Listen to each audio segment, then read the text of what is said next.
Sejam todos bem-vindos. A nossa aula de hoje vai ser sobre o governo seráfico planetário. Nós estamos no capítulo 5 do módulo intermediário. Estamos quase acabando o módulo intermediário, faltam mais 2 capítulos apenas, 14 aulas. Então, nós já vimos todas essas aulas aqui. Esse capítulo fala de ajustadores e anjos. Então, nós vimos todos os documentos dos ajustadores do pensamento. E hoje nós estamos aqui no documento 114, que é o governo seráfico planetário. São 7 tópicos nesse documento. São eles: a soberania de Urântia, a junta de supervisores planetários, o governador-geral residente, o observador altíssimo, o governo planetário, os serafins mestres da supervisão planetária, o corpo de reserva do destino. Olhando assim o título, parece assim, nossa, está falando grego, né? Tem um monte de coisa aqui que a gente não faz ideia do que se trata, mas ao longo da aula vocês vão se familiarizar com todos esses termos aqui, a gente vai virar amigo aí dos poderosos aí de Urântia, quem governa Urântia. A gente acha que quem governa Urântia são os homens, né? Mas não são. Quem governa Urântia é o governo celestial. Então é isso que nós vamos ver hoje, como é que isso funciona. Então, começando aqui, o livro diz que os altíssimos governam no reino dos homens por meio de forças, agentes e agências celestes, mas principalmente por meio da administração dos serafins. E nós vamos ver que nós temos muitos serafins aqui em Urântia, né? A lista de serafins aqui é uma coisa gigantesca. No tópico 2 já diz assim, olha, ao meio-dia de hoje, isso no momento que o revelador estava escrevendo esse documento, ele diz assim, ao meio-dia de hoje, a lista de chamada dos anjos planetários, guardiães e outros, foi de 501.234.619 pares de serafins. Ou seja, na chamada, aqui já dá mais de 1 bilhão de serafins, né? Porque são pares. Então, você multiplica isso aqui por 2. Foram designadas ao meu comando 200 hostes seráficas. Esse meu comando aqui, quem está escrevendo esse documento é o chefe, o chefe dos serafins de Urântia, né? Ele é um supernafim da ordem primária, e é ele que é o chefe aqui no nosso planeta. E ele recebeu para trabalhar para ele exatamente essa quantidade aqui, 200 hostes seráficas. Nós vamos ver no próximo slide o que isso significa, né? 200 hostes, que é o total de 597.196.800 pares. Multiplicando por 2, é 1.194.393.600 anjos. Isso aqui é como está no texto do livro de Urântia, né? Só que o registro que foi feito naquele dia, ele diz assim, olha, eu tenho à minha disposição 200 hostes seráficas. Só que o registro naquele dia só registrou 1 bilhão e 2 milhões. E aí ele diz assim, porque esse restante aqui, ó, de 191 milhões, estavam ausentes naquele dia. Por quê? Porque eles estavam fora do planeta, ou como mensageiros, ou em razão da morte de um ser humano, né? Porque quando a pessoa falece, esse serafim, então, o serafim guardião, ele vai transportar essa alma da pessoa que morreu até os mundos das mansões. Então, isso é interessante, que em um único dia estavam ausentes, naquele exato dia que foi feita essa contagem, estavam ausentes 191 milhões de anjos. Ou seja, muito anjo fora, né, de Urântia a serviço. Mas ainda haviam aqui, naquele momento, mais de 1 bilhão de anjos presentes. E o livro diz também que há o mesmo número de serafins e de querubins. Então, se nós temos 1 bilhão, mais de 1 bilhão de serafins, temos também mais de 1 bilhão de querubins. Eu disse que ia mostrar uma tabela aqui para a gente entender o que é uma legião, o que é uma hoste. Então, o livro de Urântia também fala disso. Ele diz que os anjos são organizados em grupos, cada grupo tem um chefe, e um grupo é composto de 12 pares, ou seja, 24 unidades.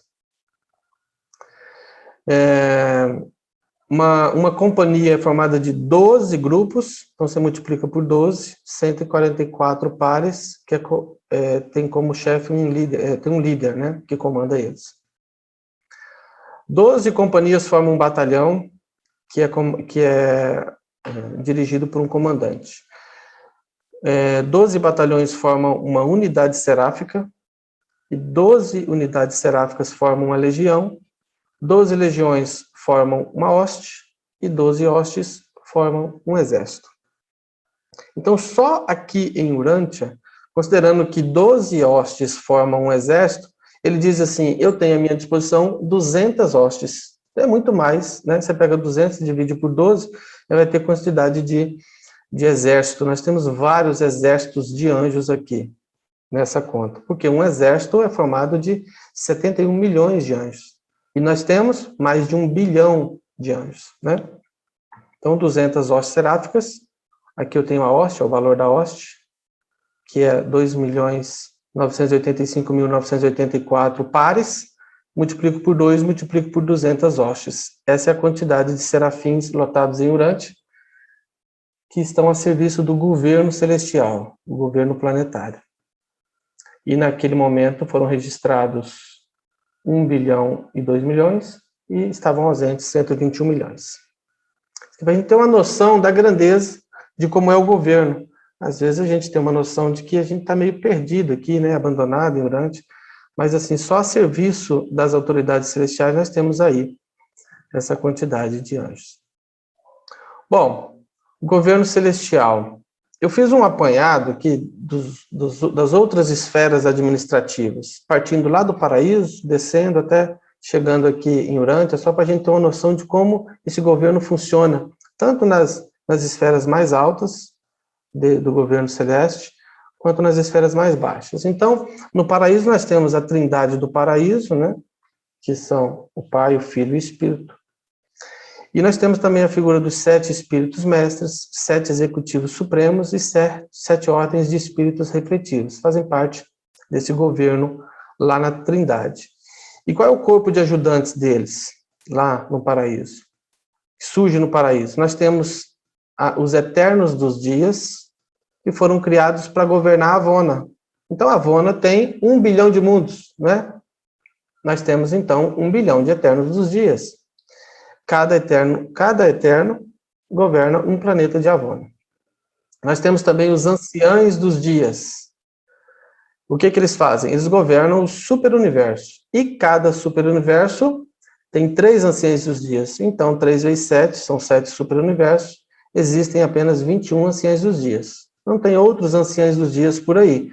Existe 3 em cada superuniverso. Da mesma forma, nós temos 210 perfeições dos dias, que é uma classe de seres criados para governar os setores maiores. Por quê? Porque nós temos 210 setores maiores. Porque cada superuniverso é dividido em 10 setores maiores, né?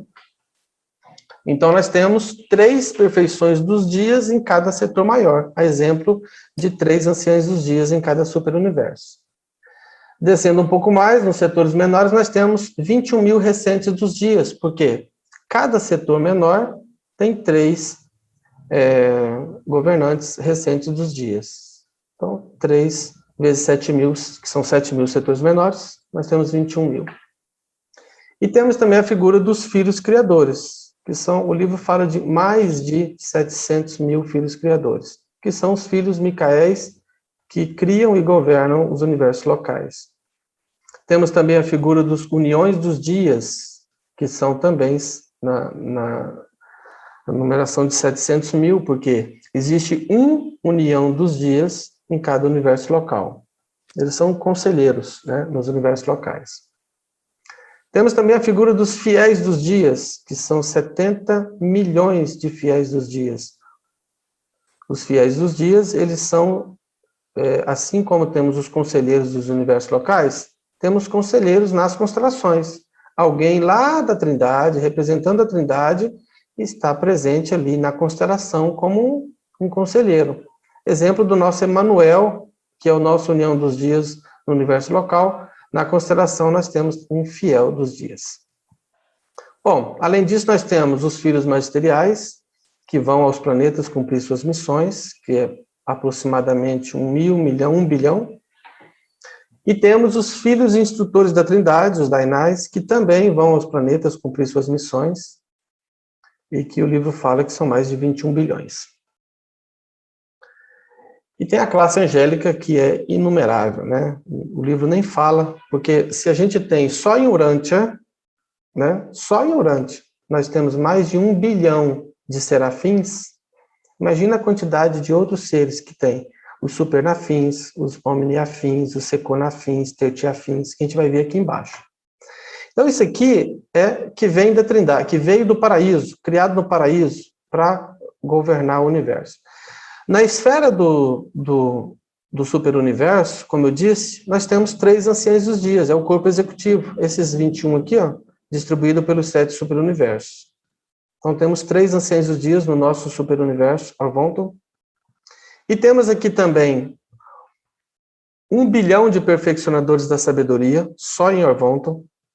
Temos 3 bilhões de conselheiros divinos, 1 bilhão de censores universais, 1 trilhão de mensageiros, o livro fala quase 1 trilhão de mensageiros poderosos. E temos mais de 10 bilhões, mais de 10 bilhões de aqueles elevados em autoridade. E temos mais de 100 milhões de aqueles sem nome nem número. E a classe angélica, no âmbito do superuniverso, são os seconafins, os tertiafins e os omniafins. Isso é só um apanhado geral para a gente ter uma noção de como é o governo.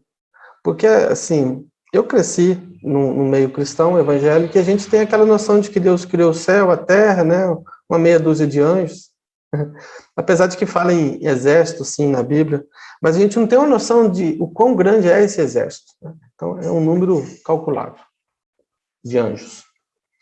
Bom, partindo agora para o universo local, nós temos, então, qual é o corpo executivo? Nós temos Micael de Nébadon, que é o soberano do universo. Ele é acompanhado da ministra divina. Tem o União dos Dias, como eu disse, que é o Emanuel. Tem Gabriel de Salvito, que é o executivo, né? Como se fosse um ministro, né? E o pai Melquisedeque, que faz parte do corpo executivo aqui no universo local. Bom, corpo de ajudantes aqui, nós temos mais de 10 milhões de Melquisedeques, que são filhos criados aqui no universo local. Temos 1 milhão de Vorondadeques. Temos 12 milhões de Lanonandeques e 100 milhões de portadores da vida. Somente no universo local de Nébadon, no nosso universo. E a classe angélica daqui, que atua aqui, são os serafins, os querubins e os sanobins, que têm origem aqui. Mas nós temos outros anjos que vêm de outras regiões para trabalhar, como é o caso do nosso, o governante dos anjos aqui, o chefe dos anjos que está em Urântia, que falou assim, eu tenho sobre minha jurisdição 200 hostes. Então, ele é esqueci o nome, gente. É o supernafim, fugiu. Ele é um supernafim primário. Então, ou seja, o supernafim é de onde aqui, ó?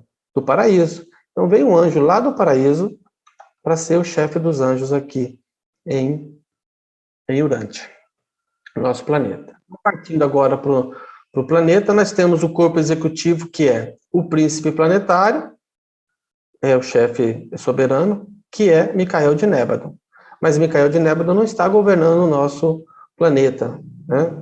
Então, nós temos um corpo executivo que é um pouco confuso. Ao longo da apresentação, vocês vão ver que a gente não tem assim, não é tão simples como nos outros planetas, por conta de muitos eventos que aconteceram aqui, mas nós temos a figura do governador geral, residente, que é um dos 24, aquele conselho de 24, de seres outrora, né, habitantes de Urântia. Nós temos a presença também de um observador altíssimo, que é um Vorondadeque, que está estacionado aqui em Urântia para atuar em casos de crise, né? E quando ocorre alguma crise, ele assume o poder. Quando está tudo bem, o governador-geral cuida dos assuntos. Ocorre alguma coisa que precisa de uma intervenção, o observador altíssimo é que assume o poder. Nós temos também no corpo executivo, nós temos o dirigente planetário dos arcanjos, porque nós temos, o Urantia é sede, né, de uma, vamos dizer assim, uma estação, sede de arcanjos aqui em Urantia. E temos também o dirigente dos portadores da vida, também faz parte desse conselho aqui, esse grupo, esse corpo executivo. Temos o comandante dos serafins, que eu já comentei, que é um supernafim que veio do paraíso. E temos também um conselho seráfico dos 12 corpos de serafins, que são esses 12 corpos serafins mestres da supervisão planetária. E existe um conselho. Como existem 12 corpos, cada corpo tem um chefe. E o chefe de cada um dos corpos forma um conselho, então, que faz parte do corpo executivo. Né? Então, qual é o corpo de ajudantes que tem aqui em Urantia? Além desses do conselho, do corpo executivo, nós temos mais de 1 bilhão de serafins, como eu já disse, mais de 1 bilhão de querubins, nós temos as 10.992 criaturas intermediárias, incluindo aí 9.881 primários e 1.111 secundários. Temos os corpos, né, os 12 corpos dos serafins mestres da supervisão planetária, e temos também, para auxiliar nesse trabalho, e aí é uma atuação humana, é o corpo de reserva do destino, que é formado de seres humanos. E esse corpo, em 1934, havia 962, é o número que nós temos. Possível que tenha aumentado de lá para cá. E temos aqui uma sede divisional de arcanjos, que também atua aqui em Urantia. Bom. Não tem aquele corpo de Melquisedeque também? Oi? Aquele corpo de Melquisedeque, 12 Melquisedeque. Não, eles não estão aqui. Eles atuaram aqui por um tempo, mas atualmente não. Eles atuaram até depois da queda de Adão e Eva, eles retomaram o poder e eles ficaram aqui até que Jesus fosse, quando foi declarado o príncipe planetário. Aí, nesse momento, eles voltaram para Jerusalém e Jesus, então, criou o Conselho dos 24, e é esse conselho que governa Urantia. Os 4 e 20, ou 20 e mais 4. Mas vamos lá, aos poucos a gente vai passar por todos esses temas aí. Se alguém tiver dúvida, pode chamar. Bom, continuando então no texto do livro, diz assim: os serafins e os seus querubins solidários têm muito a ver com os detalhes do governo supra-humano de um planeta, especialmente em mundos que foram isolados pela rebelião. Então, eles participam diretamente. Os anjos, habilmente ajudados pelos seres intermediários, funcionam em Urantia, de fato, como os ministros supramateriais que executam os mandados do governador-geral residente. Esse governador-geral residente, como eu disse, ele é um dos 24, aqueles 24 que faz parte do conselho, né, de Urantia, que são seres que um dia viveram aqui na Terra e hoje fazem parte desse conselho. E de tempos em tempos, um desses 24 vem governar Urantia. Ele fica 100 anos e depois é trocado. Né? Então, eles são ministros que executam os mandados do governador-geral residente e todos os seus colaboradores subordinados. Os serafins, como uma classe, estão ocupados com muitos outros compromissos, além daqueles de guarda pessoal ou grupal. Então, vocês não são só anjos da guarda, né? Sabemos que tem o anjo da guarda pessoal, que é um anjo para uma pessoa, mas tem aqueles anjos grupais também, né, que cuidam de várias pessoas. Mas os serafins não estão só para isso, eles cumprem muitas outras funções. Urantia não está sem um supervisionamento próprio e efetivo dos governantes do sistema, da constelação e do universo. Né? Então, assim, a gente não está abandonado, né? O governo existe. Não é como a gente teria se a gente não tivesse se rebelado. Aí as coisas seriam um pouco diferentes. Mas ainda assim, nós não estamos abandonados. Existe um governo. O governo desse planeta é diferente do de qualquer outro mundo do sistema de Satânia, e mesmo de Nébado. E essa singularidade, nós somos diferentes por quê? Porque ocorreram várias situações no nosso planeta. Então, assim, deve-se a uma série de circunstâncias pouco comuns. Que circunstâncias são essas? Primeiro, nosso planeta não é um planeta normal, ele é um planeta de modificação de vida.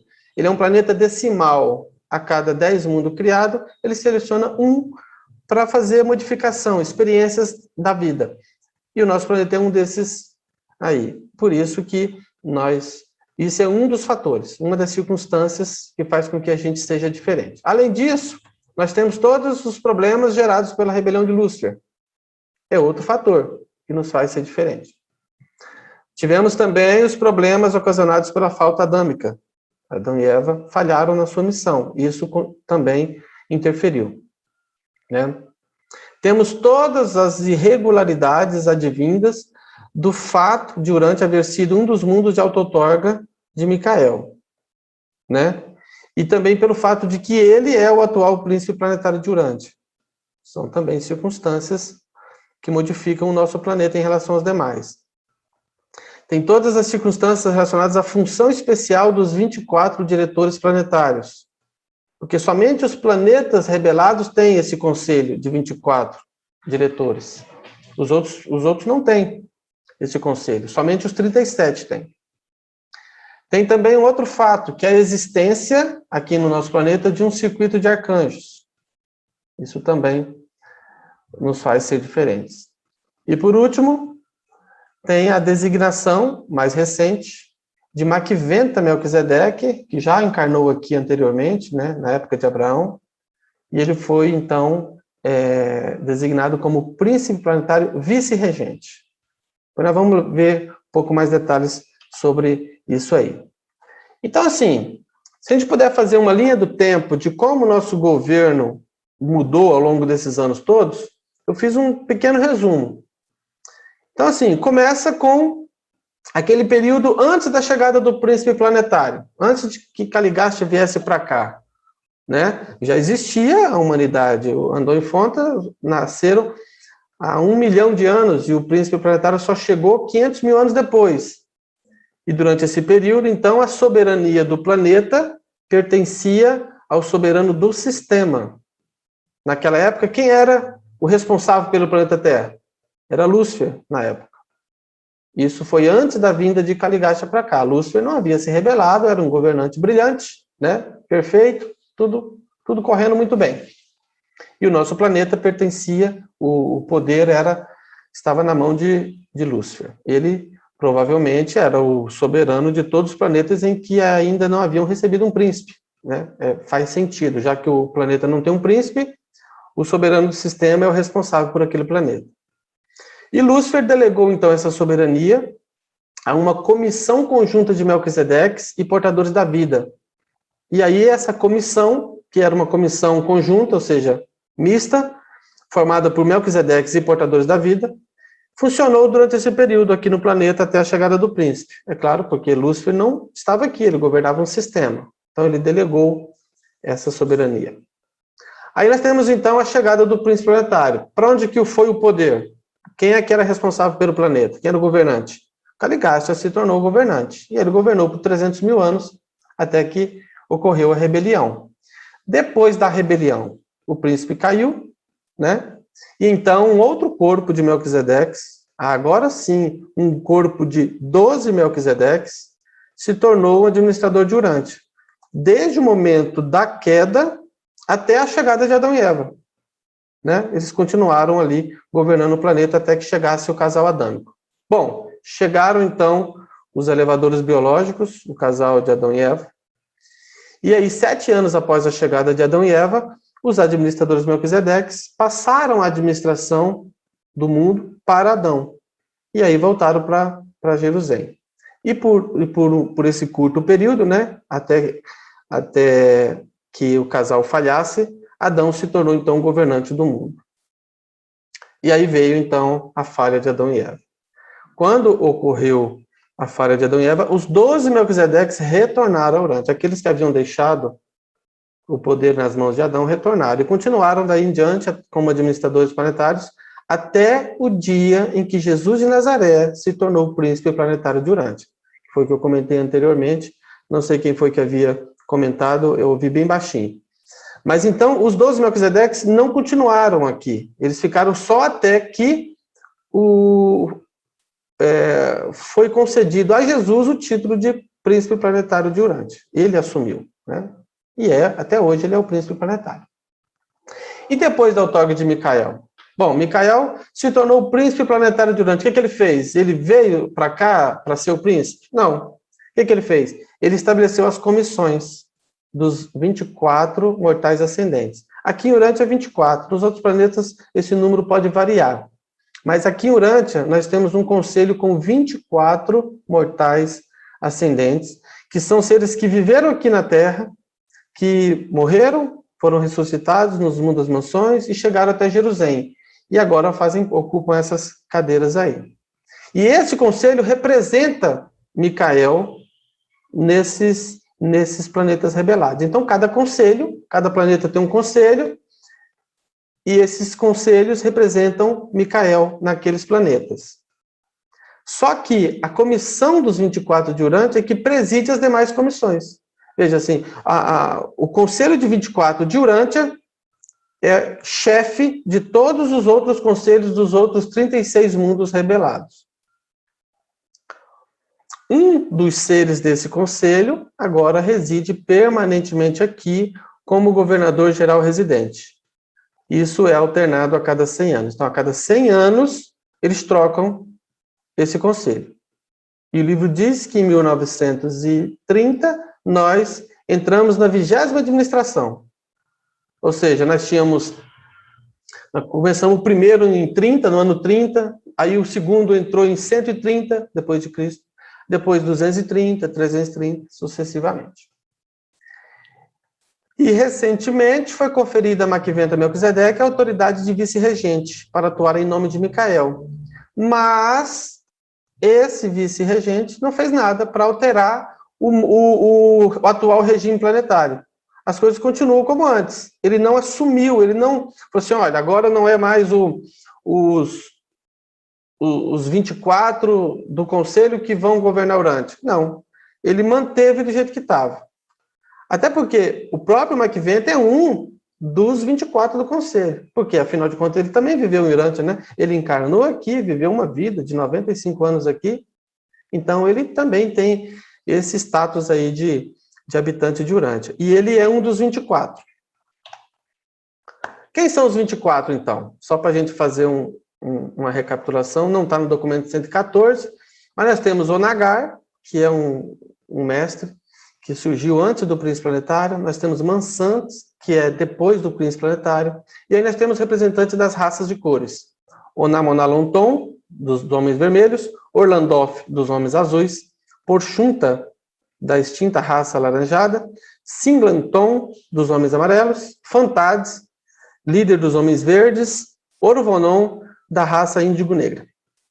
E aí nós temos Adão, Eva, Enoque, Moisés, Elias, o próprio Maquiventa Melquisedeque, João Batista e 1, 2, 3, o primeiro, que era uma criatura intermediária que era a líder, né? A líder das criaturas intermediárias na época da rebelião e se manteve leal a Micael.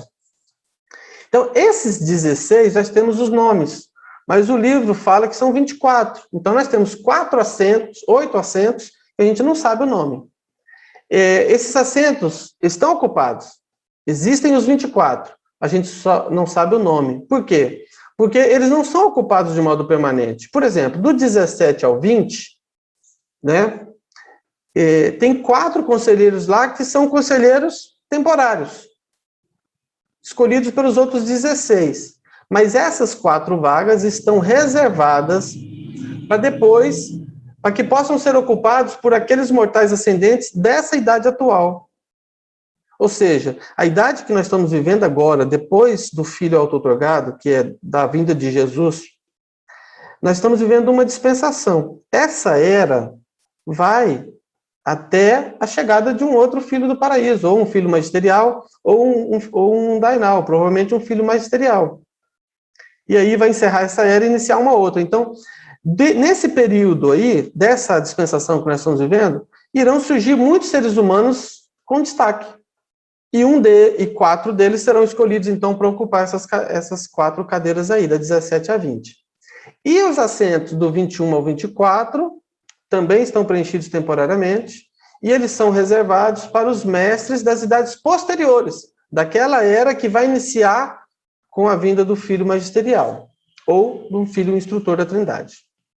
Né? Então, assim, nós temos 8 cadeiras que estão ocupadas neste momento temporariamente, e que lá no futuro serão ocupadas por 4 grandes pessoas da era atual e 4 grandes pessoas da era posterior. Continuando então no texto. A soberania original de Urântia foi mantida nas mãos do soberano do sistema de Satânia, como eu disse, antes da chegada do príncipe planetário, inicialmente delegada por ele a uma comissão conjunta de Melquisedeques e portadores da vida, e esse grupo funcionou em Urântia até a chegada do príncipe planetário. Eu falei lá antes, naquela linha do tempo que eu criei. Após a queda do príncipe Galigacha, Urântia não manteve uma relação segura e estabelecida com o universo local e as suas divisões administrativas, até a consumação da auto-outorga de Micael. Então, a gente teve um governo transitório, provisório, até que Jesus, então, veio, e aí ele foi proclamado o príncipe planetário de Urântia. Ou seja, não enviaram nenhum outro príncipe planetário para Urântia durante esse período, entre a rebelião e a vinda de Jesus. Tal proclamação, em princípio e com certeza, estabeleceu para sempre o status do vosso mundo.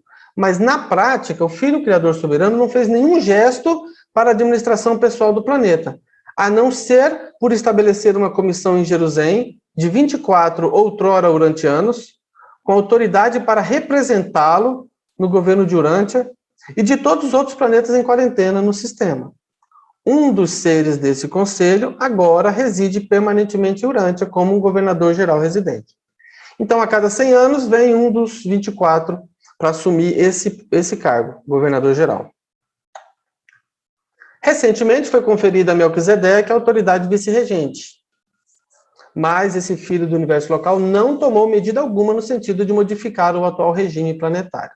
Também havia dito isso lá na nossa timeline.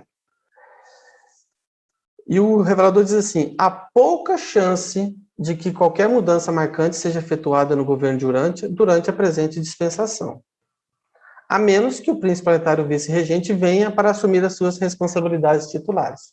Então, assim, só vai mudar se o Melquisedeque assumir, né? Ele é o vice-regente, então se ele chegar e falar assim, eu quero assumir, então vai mudar. Senão vai continuar assim sendo governado pelos membros do Conselho dos 24, né, o governador-geral. E aí eu fiz algumas considerações pessoais, que fique claro que isso são posições minhas, conjecturas minhas, pessoais. Essas informações não estão no livro. Mas assim, o que eu pensei a respeito disso? Eu creio que dificilmente Macventa Melquisedeque irá alterar o sistema de governo no momento atual. E quais são os motivos para isso? Bom, primeiro que Micael criou o Conselho dos 24. Eu entendo que seria respeitoso mantê-lo, o Conselho dos 24, né? Até que as coisas realmente mudem, talvez que mude uma dispensação, né?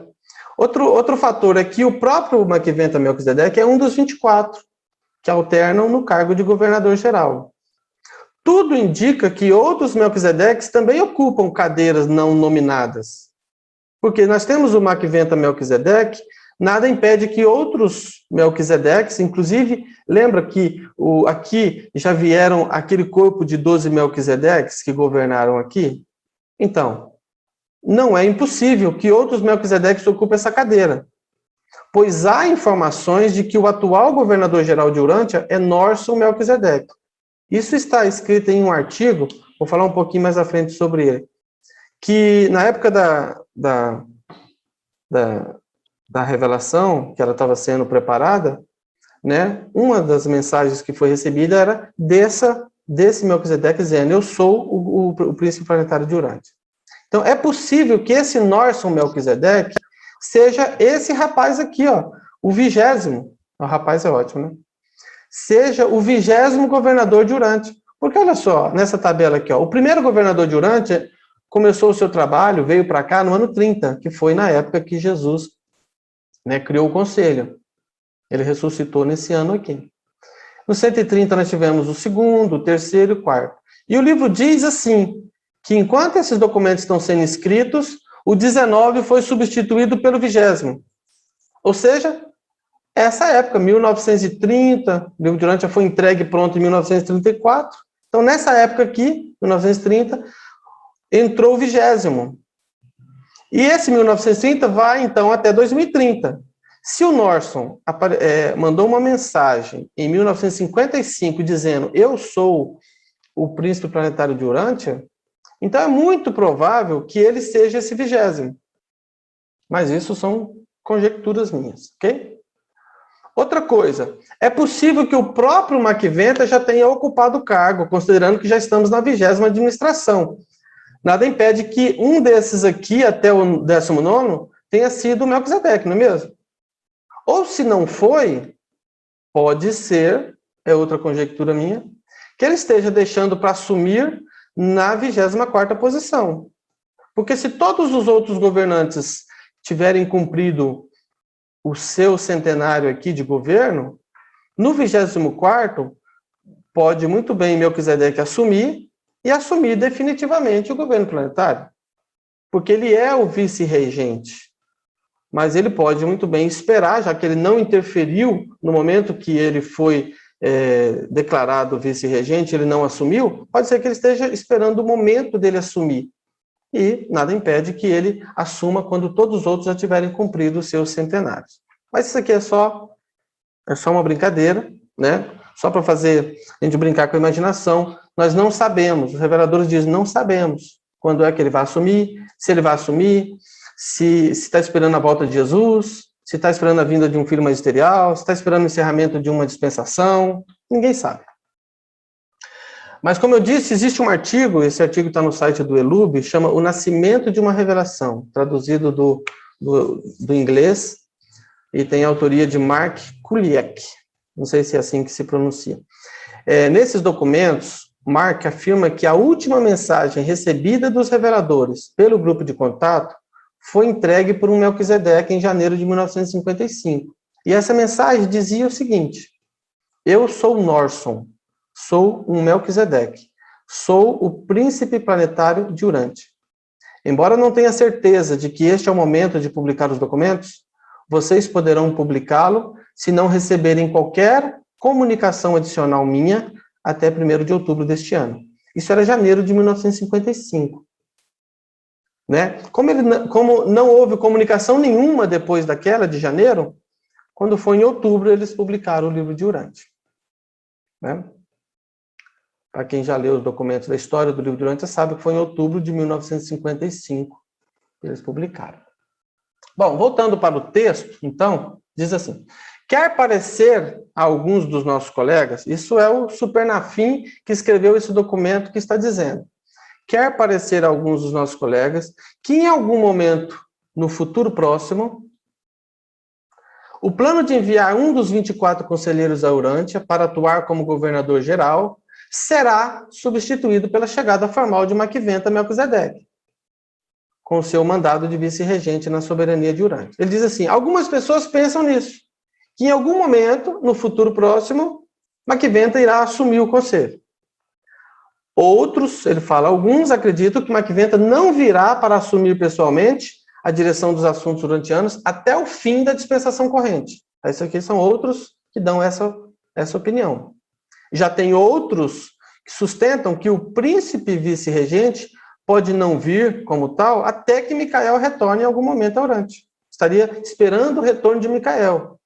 Jesus prometeu voltar, a gente não sabe quando ele irá voltar.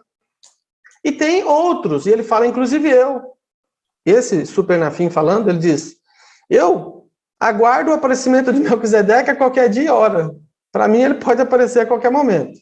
Essa é a opinião do revelador desse documento. Desde os tempos da auto-outorga de Micael no vosso mundo, a administração geral de Urântia tem sido confiada a um grupo especial de Jerusalém, de 24 ex-habitantes de Urântia. Eu já falei, são os 24. Todos eles foram líderes reais quando funcionaram neste mundo. Os membros desse conselho são indicados pelo gabinete de Lana Forge, Quem é lá na Forge? É o atual soberano do sistema, que substituiu Lúcifer, depois da rebelião. Então, esses membros são indicados pelo gabinete lá na Forge, secundado pelos Altíssimos de Edentia, que são os Vorondadex de Edentia, aprovados pela sentinela designada de Jerusalém, escolhidos por Gabriel de Salvington, de acordo com o mandado de Micael. Então, é assim que se escolheu esses 24, né, conselheiros. Eles mantêm-se em contato estreito e imediato com Micael, por meio das atividades de ligação de um certo brilhante estrela vespertino, idêntico ao mesmo ser que acompanhou Jesus na sua auto-outorga mortal. Então, esse conselho está em contato direto com Micael, e é assim que eles governam Urante. Micael é o governante, ele passa as orientações para o conselho executa. Nos tempos presentes, um certo João, conhecido de vós como Batista, preside esse conselho. Ou seja, em 1934, a informação era que o chefe, quem presidia o conselho dos 24, era João Batista. Né? E tem uma informação, não sei se está nesse parágrafo aqui, que diz assim, que aquele que governou o sistema, né? Aquele que governou o sistema, governou o planeta, ele veio aqui como governante geral. Quando ele é substituído, ele volta para Jerusalém e fica lá no conselho, ele passa a representar esse conselho perante o sistema. Representar o planeta perante o sistema. Por quê? Não sei se vocês lembram, mas a cada 100 anos do sistema de Satânia acontece uma reunião em que se reúne todos os príncipes planetários. Lembra? Foi numa dessas reuniões que Lúcifer aproveitou para poder fazer a sua declaração e declarar a rebelião? Pois é, a cada 100 anos ocorrem essas reuniões. E quem é que representa o nosso planeta, já que não temos um príncipe planetário nesses eventos? Quem representa é aquele governante geral que acabou de ser substituído. Então, ele atua aqui durante 100 anos e depois, quando ele volta para o conselho, durante 100 anos, ele representa o planeta lá nessas reuniões. Né? Bom, os membros dessa mesma comissão de ex-habitantes de Urântia também agem como supervisores, assessores dos outros 36 mundos do sistema. Lembra que eu falei que os nossos 24 conselheiros supervisionam os conselhos dos outros 36 mundos? Exato, todos os 37 mundos ganharam um conselho depois da outorga de Micael. E o nosso conselho é o supervisor dos demais conselhos. Eles prestam um serviço valioso, mantendo lá na Forge, o soberano sistema, em contato estreito e compassivo com os assuntos desses planetas, que ainda permanecem, mais ou menos, sob o supercontrole dos pais da constelação. Esses 24 conselheiros fazem frequentes viagens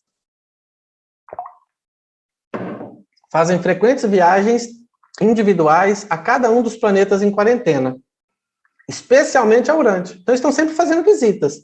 Existem 24 conselheiros, sempre tem um visitando um conselho de um planeta rebelado lá, o outro acolá, e também em Urante, estão sempre fazendo essas visitas.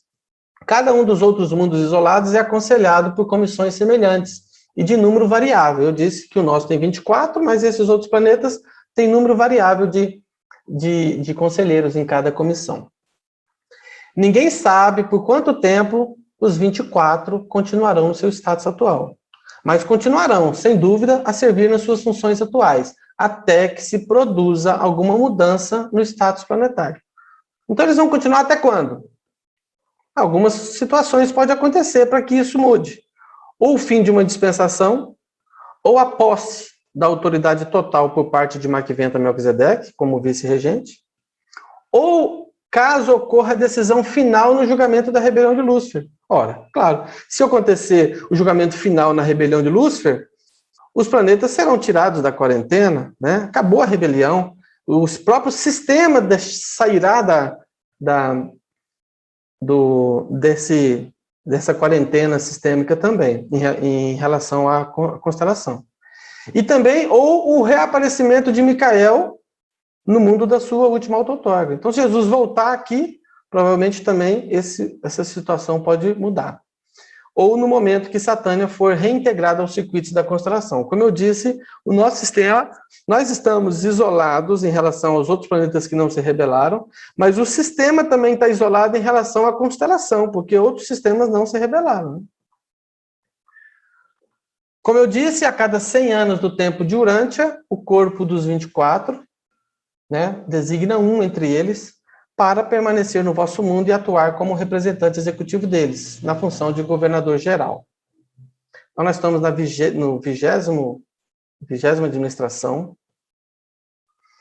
e durante os tempos da preparação destas narrativas, isso está no documento, esse oficial executivo, o 19º, a servir como tal, foi mudado e foi sucedido pelo 20º. Foi o que eu disse, em 1930, entrou o 20º. O nome do supervisor planetário atual é ocultado de vós apenas porque o homem mortal tende a venerar e até mesmo a deificar os seus compatriotas extraordinários e superiores supra-humanos, né? Exatamente para não canonizar ele como, seja lá quem for, se já não foi canonizado, né? Todos esses nomes aí são algum santo que foi canonizado pela igreja. Mas, então eles evitam falar o nome. Agora, não sabemos se realmente o atual governante é o Norson, como eu citei, apenas uma conjectura por conta daquela mensagem que chegou em 1955. Então, caberia, naturalmente, se encaixaria nessa ideia de que ele seja o 20º governante. E aí eu venho com aquela conjectura também de que, se ele é o governante, sendo o Melquisedeque, então outros Melquisedeques podem ocupar essas cadeiras também, não só seres humanos que vieram, que nasceram aqui. O governador-geral residente não tem nenhuma autoridade pessoal, de fato, na administração dos assuntos do mundo, exceto como representante dos 24 conselheiros, ou seja, ele não se torna o soberano do planeta. Ele vem aqui como governante geral, mas ele representa os 24. Os 24 decidem e ele executa, né? Então, ele atua como um coordenador da administração supra-humana e é o líder respeitado e universalmente reconhecido dos seres celestes que atuam em Urântia. Todas as hostes de anjos consideram-no como seu diretor coordenador, ao passo que desde a partida de 1, 2, 3, o primeiro, que é aquele líder das criaturas intermediárias que se tornou um dos 24, né, os seres intermediários unidos realmente consideram esses governadores gerais como seus pais planetários, né? Eles respeitam muito.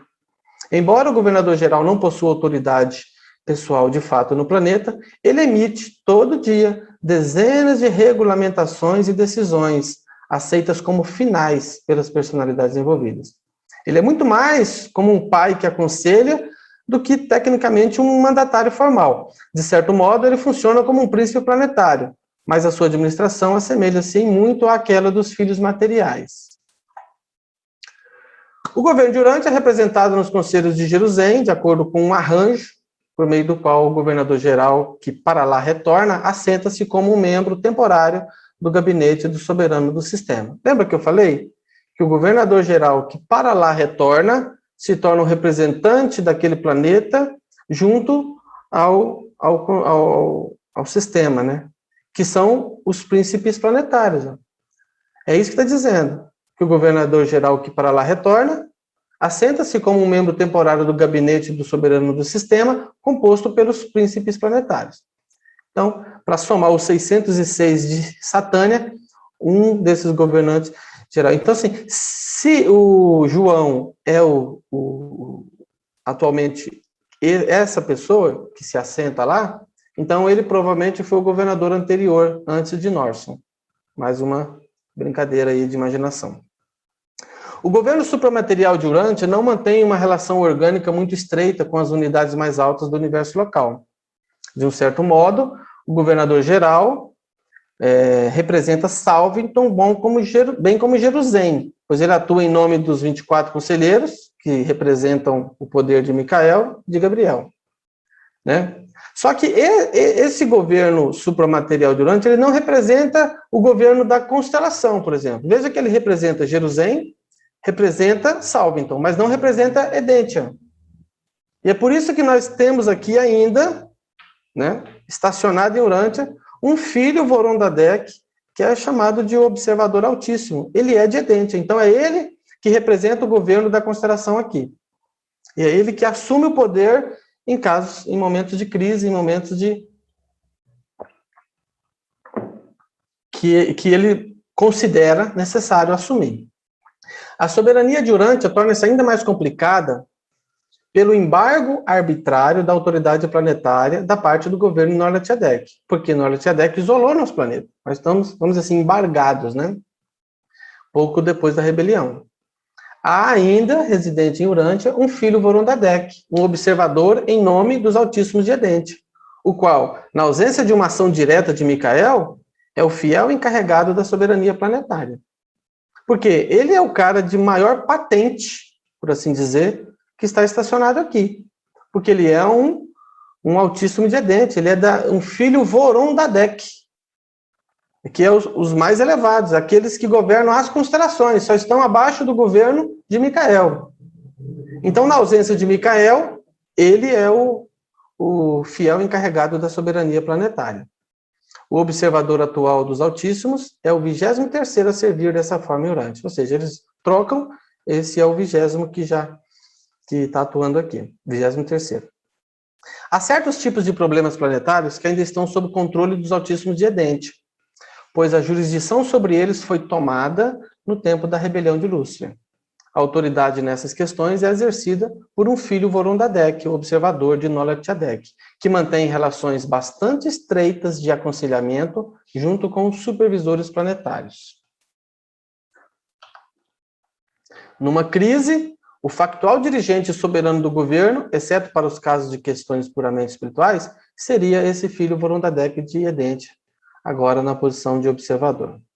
No caso de problemas puramente espirituais e para certas questões puramente pessoais, a autoridade suprema parece haver sido conferida ao arcanjo em comando. Um observador altíssimo detém o poder de tomar nas suas mãos, caso assim decida, o governo planetário em tempos de crise, em crise planetária grave. Os registros mostram que isso já aconteceu 33 vezes na história de Urântia. Ou seja, quando o bicho começa a pegar, quando a coisa está séria, é esse observador altíssimo que assume o poder. Em tais momentos, o observador altíssimo funciona como regente altíssimo, exercendo autoridade inquestionável sobre todos os ministradores e administradores residentes no planeta, excetuando-se apenas a organização divisional dos arcanjos. Como eu disse, nós temos uma sede divisional de arcanjos aqui, e eles têm um governo próprio, não estão sujeitos a subordinados ao governo do planeta. As regências dos Vorondadecs não são peculiares aos planetas isolados pela rebelião, pois os Altíssimos podem intervir a qualquer tempo nos assuntos em tais mundos habitados, interpondo a sabedoria superior dos governantes da constelação aos assuntos dos reinos dos humanos. Eu só não entendo por que na época da rebelião de Lúcifer, né, se nós tínhamos um Vorondadec residente aqui na época, por que ele não interviu, né, na rebelião de Lúcifer? Não temos informação sobre isso. Porque quando o Caligacha se rebelou, se tivesse um Vorondadec altíssimo aqui, provavelmente ele teria interferido, porque era um momento de crise, né? Talvez a maior de todas as crises que nós vivemos. Mas o livro não fala sobre essa situação.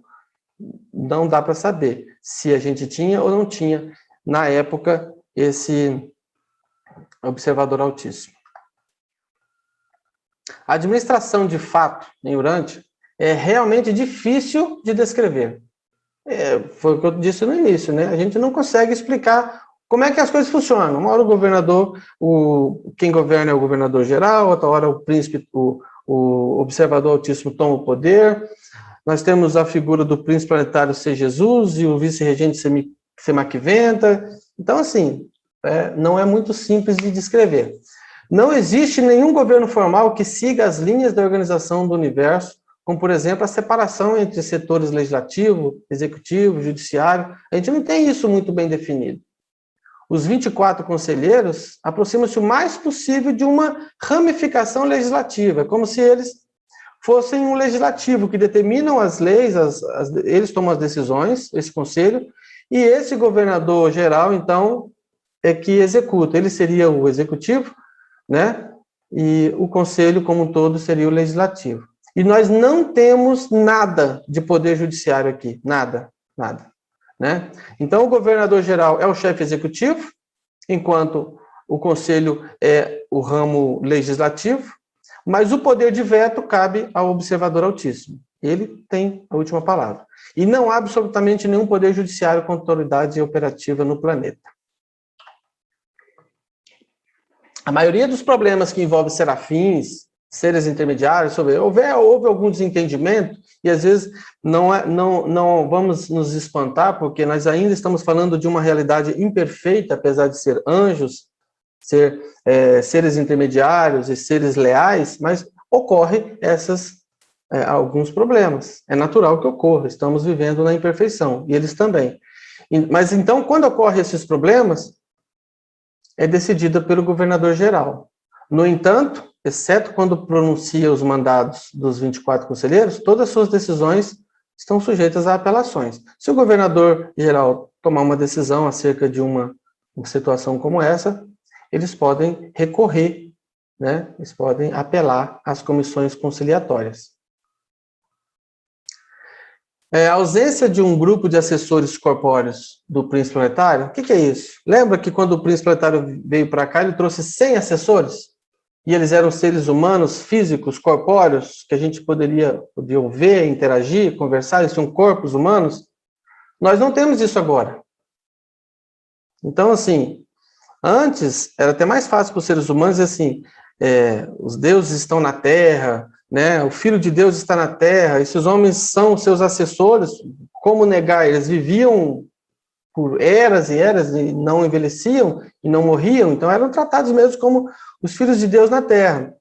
Hoje nós não temos essa figura, né, de um governo celestial na forma humana, na forma material. Então, a ausência de um grupo de assessores corpóreos do príncipe planetário e a ausência do regime material de um filho e de uma filha adâmica, que é o casal Adão e Eva, é parcialmente compensada pelo Ministério Especial dos Serafins. Parcialmente compensada, porque aquela presença mesmo material e visível, nós não temos. Quem de nós aqui, nós acreditamos nisso tudo pela fé? Quem de nós aqui já viu uma criatura intermediária ou um anjo, né? Não sei, pode ser que alguém já tenha visto. Eu nunca vi, gostaria muito, mas eu nunca vi. Então, é compensada parcialmente pelo Ministério dos Serafins e pelo trabalho das criaturas intermediárias. E a ausência de um príncipe planetário é efetivamente compensada pela presença trina, composta dos arcanjos, do observador altíssimo e do governador geral. Esse governo planetário, não muito rigidamente organizado, como vocês viram, né, não é rigidamente organizado, de um certo modo de administração personalizada, tornou-se mais eficiente do que o esperado. Até que está funcionando bem, né? Em consequência da assistência poupadora de tempo dos arcanjos e do seu circuito sempre pronto, o qual é tão frequentemente utilizado nas emergências planetárias e dificuldades administrativas. O que acontece? Nós estamos isolados do planeta, os circuitos de comunicação estão cortados. Como é que nós nos comunicamos? Nós, assim, né? O governante celestial de Urântia se comunica com Jerusalém através dos circuitos dos arcanjos. É como se eles, sim, sabe, acabou a energia, cortaram as linhas telefônicas, o celular não funciona, mas um vizinho ali tem um rádio amador. Então, assim, nós utilizamos o circuito de comunicação dos arcanjos para se comunicar com o resto do universo, com a sede, principalmente. Do ponto de vista técnico, o planeta permanece ainda espiritualmente isolado dos circuitos de Melquisedeque. Mas em uma emergência, essa dificuldade pode ser agora contornada pela utilização do circuito dos arcanjos. O isolamento planetário não atinge, de fato, os mortais individualmente, desde a efusão do Espírito da Verdade sobre toda a carne. Cada dia administrativo em Urântia começa com uma reunião de consulta, feita com a presença do governador-geral, do dirigente planetário dos arcanjos, do observador altíssimo, do supernafim supervisor, que é quem está escrevendo esse documento, do dirigente dos portadores da vida, e também presença de hóspedes convidados, que são entre, né, alguns aí que vêm de outros locais para estudar aqui em Urântia. São certos estudantes visitantes que podem estar presentes no planeta nesse momento. O gabinete administrativo, diretamente a serviço do governador-geral, consiste de 12 serafins, né? O gabinete executivo. Quem são esses 12 serafins? São os chefes de cada um dos 12 corpos, né? São os chefes em atuação dos 12 grupos de anjos especiais, que funcionam como diretores supra-humanos. Quando o primeiro governador-geral chegou a Urântia, e isso coincidiu com o momento do envio da fusão do Espírito da Verdade, lembra que eu falei que ele veio para cá no ano 30? Então, o primeiro governador-geral chegou em Urântia no dia de Pentecostes, ou seja, no ano 30.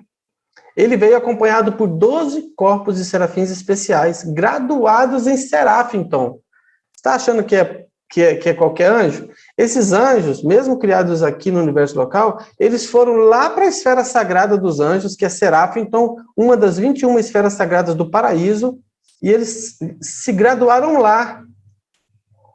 Então, eles são anjos, vamos dizer assim, de alto conhecimento, né? Porque eles foram estudar lá nas esferas sagradas do paraíso e foram imediatamente designados para certos serviços planetários especiais.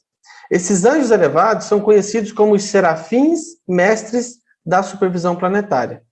E além de estarem sob o supercontrole do observador altíssimo, eles estão sob a direção imediata do governador-geral. Esses 12 anjos, esses 12 grupos de anjos, veja, são 12 grupos, cada grupo tem um chefe, e os chefes, os 12 chefes, fazem parte do conselho do governador-geral.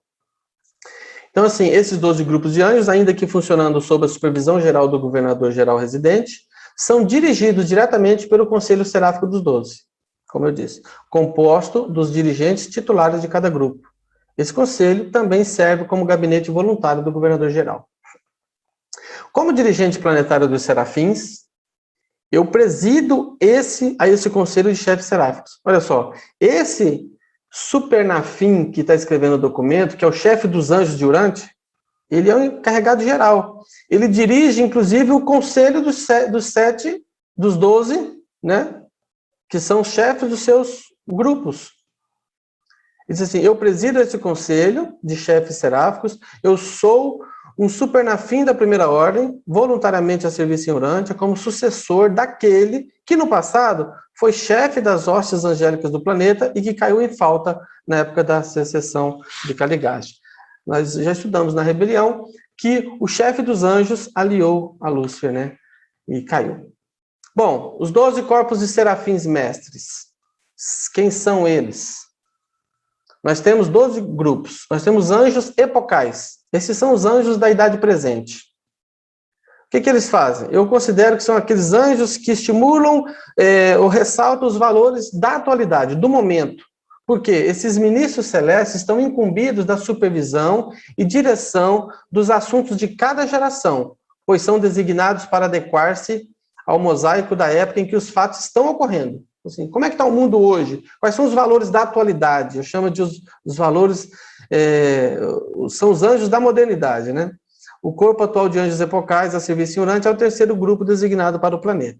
A gente vai ver muito isso aqui, é o terceiro grupo, é o quinto grupo, parece que esses grupos são trocados de tempo em tempo. O segundo grupo é o grupo do progresso, os anjos do progresso. A esses serafins é confiada a tarefa da iniciação do progresso evolucionário. Então, assim, enquanto aqueles estavam ressaltando os valores da atualidade, esses anjos do progresso vão buscar os valores daquilo que deve ser, fazer com que as coisas sejam como elas deveriam ser. Então, sempre buscando um progresso, sempre buscando um avanço. Seria aqueles que ressaltam os valores do futuro. E nós temos os anjos, os guardiães religiosos, que são os anjos das igrejas, que são os defensores honestos pelo que é e pelo que tem sido.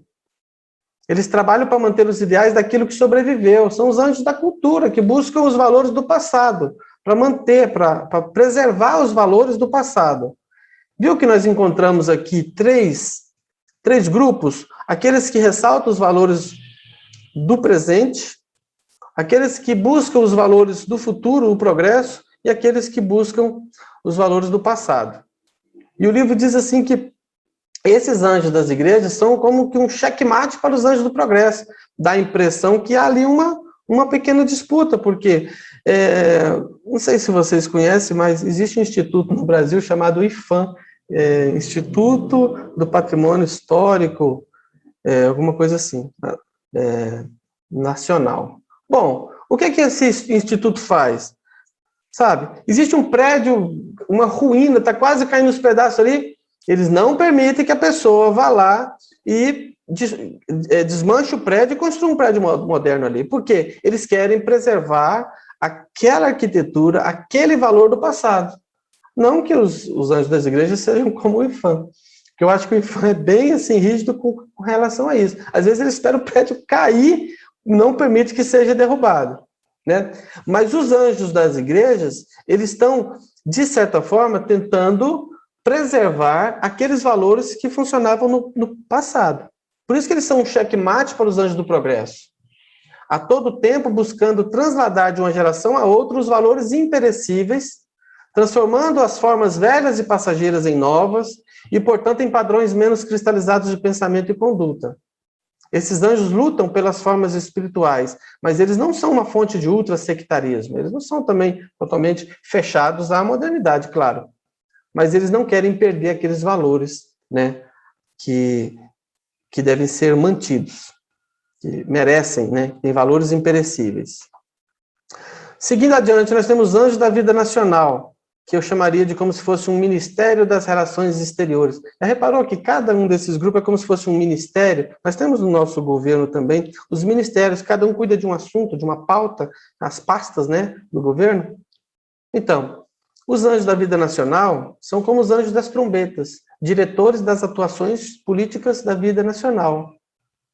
O grupo agora em funcionamento, no supercontrole das relações internacionais, é o quarto corpo a servir no planeta. E é através deles, por intermédio desse grupo, né, da administração deles, que os Altíssimos governam o reino dos homens, que faz aquela política de interação, de relações, né, internacionais entre as nações. Os anjos das raças, é aqueles que trabalham para a conservação das raças evolucionárias do tempo. Né? Nós temos, a exemplo, no governo do Brasil, nós temos um ministério, chama Ministério do Desenvolvimento Regional. Eu diria que esse aqui seria uma espécie de Ministério do Desenvolvimento Racial, né?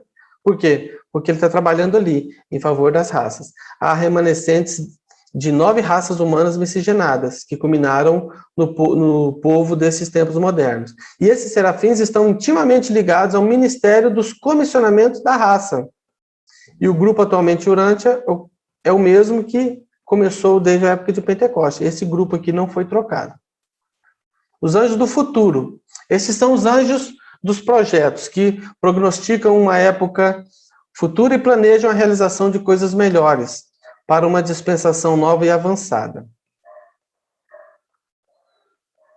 Esses são os anjos dos projetos, que prognosticam uma época futura e planejam a realização de coisas melhores para uma dispensação nova e avançada. Aqui o ministério, eu comparei ao Ministério de Ciência e Tecnologia, né? Porque eles estão buscando inovação e criando projetos e planejando para o futuro, né? Eles são os arquitetos das eras sucessivas. Os anjos do esclarecimento está recebendo agora a ajuda do terceiro corpo de serafins, é o terceiro a trabalhar aqui. É dedicado a fomentar a instrução no planeta. Aí eu comparei eles como se fosse o Ministério da Educação. Eles atuam nessa pauta. Né? Eles ocupam-se com o aperfeiçoamento mental e moral e em tudo o que isso concerne aos indivíduos, famílias, grupos, escolas, comunidades, nações e raças inteiras. Precisamos da ajuda deles aqui para nos ajudar na escola Urântia, né? Já que eles estão trabalhando aí em escolas também, então que eles venham dar umas dicas para a gente aqui. Os anjos da saúde, o 8º grupo, são aqueles ministros seráficos designados para assistência às agências mortais que se dedicam à promoção da saúde e à prevenção de doenças. Olha só. Então, eu comparei isso aqui como se fosse o nosso Ministério da Saúde. Essa é a pauta desse grupo. Tem os serafins do lar, né, que é dedicado à preservação e ao avanço do lar, a instituição básica da civilização humana. Nós temos um ministério que se chama Mulher, Família e Direitos Humanos, que tem um pouco de semelhança. Nós temos os anjos da indústria. Esse grupo ocupa-se em fomentar o desenvolvimento industrial e em melhorar as condições econômicas dos povos de Urante. Nós temos um grupo de anjos trabalhando para isso, gente. É uma pena. Hoje nós não temos mais um ministério exclusivo da indústria e comércio, mas seria mais ou menos nesse aspecto aí, né, para fomentar a indústria. Os anjos das diversões. Esses são os serafins que fomentam o valor do divertimento e do humor e do descanso. Da mesma forma, nós não temos mais, eu compararia ao Ministério do Esporte, né? Algo assim, mas nós não temos mais esse ministério. Mas existe um grupo de anjos que trabalham com essa pauta. Interessante isso aqui, né? Eles procuram elevar sempre as diversões e as recreações do homem, promovendo desse modo um aproveitamento melhor do lazer humano. Muito legal. E, por fim, o grupo 12, os anjos do ministério supra-humano. Estes são os anjos dos anjos. Olha só, tem um ministério para cuidar das personalidades do governo, né? Eu considerei aqui a Casa Civil, porque os assuntos internos ali. São os anjos dos anjos, o ministério que cuida daquelas pessoas que pertencem ao governo celeste, daqueles seres lá. São os anjos dos anjos. Estão designados à administração de todas as outras vidas supra-humanas do planeta, temporário ou permanentemente. Então, os serafins mestres, que são todos esses 12 grupos são formados por serafins mestres da supervisão planetária, todos eles foram estudar em Serafington. Eles utilizam-se de muitos meios para levar adiante as suas missões. Eles funcionam como centros ideacionais de compensação, focalizadores da mente, promotores de projetos. Embora eles não possam injetar ideias na mente dos homens ou concepções novas nas mentes dos homens, eles atuam frequentemente para intensificar algum ideal que já tenha surgido no intelecto humano. Se aquele ser humano teve uma ideia e essa ideia é importante para a raça humana, eles vão então intensificar aquilo na mente, para estimular para que aquela ideia seja colocada em prática, né? Todavia, fora esses vários meios de ação positiva, os serafins mestres asseguram o progresso planetário contra a ameaça vital por meio da mobilização, aperfeiçoamento e manutenção do corpo de reserva do destino. Lembra que eu falei que a gente não tem os 100 assessores do príncipe planetário? Que seriam seres humanos a serviço aqui? Porque imagina, você precisa de realizar alguma obra material, humana. Quem eles vão usar? Eles ficam o tempo todo tendo que lidar utilizando as criaturas intermediárias. Mas era necessário que existisse corpo de pessoas humanas, homens e mulheres vivos aqui, vivendo nesse planeta. E aí entra na história a figura do corpo de reserva do destino, que é formado por seres humanos que são treinados inconscientemente para executar determinadas funções. A função principal desses reservistas é a de assegurar-se de que não haverá interrupção do progresso evolucionário. Então, assim, ocorre alguma coisa que pode interromper o progresso da humanidade, esses homens e mulheres ativos, que estão sendo treinados, que fazem parte do corpo de reserva do destino, eles são colocados em ação. Né? Eles são as precauções que as forças celestes tomaram contra a surpresa. Aí que acontece alguma coisa, né, de surpresa. Eles são as garantias contra o desastre. Então, eles precisam de alguém humano, material, para atuar em momentos de crise. Então, esses anjos treinam esse corpo de reserva do destino. O corpo de reserva do destino consiste em homens e mulheres vivos que foram admitidos no serviço especial da administração supra-humana de assuntos do mundo. Esse corpo é constituído de homens e mulheres de cada geração. Então, morre um, eles vão substituindo. Escolhidos pelos diretores do espírito deste reino para prestar assistência na condução da ministração da misericórdia e da sabedoria aos filhos do tempo nos mundos evolucionários. É prática geral, na condução dos assuntos dos planos de ascensão, começar essa ligação de utilização de criaturas volitivas mortais, tão logo elas hajam se tornado competentes e confiáveis para assumir tais responsabilidades.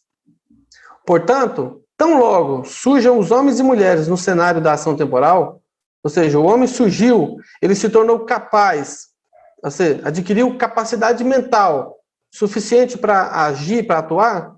Ele tem um status moral adequado? Ele tem espiritualidade requisitada? Então, eles são rapidamente designados para o grupo celeste apropriado de personalidades planetárias.